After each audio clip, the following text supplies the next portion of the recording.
গৃহকর্মী হিসাবে 10 বছর ধরে কাজ করতেছি। আমি সাপ্তাহিক ছুটি পাই না, আমার সম্মান আমি পাই না।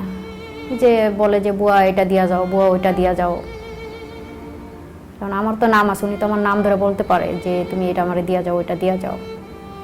সুনীতি থেকে আমি চাই যে আমার সম্মানটুকু যাতে আমি কাজে গেলে পাই।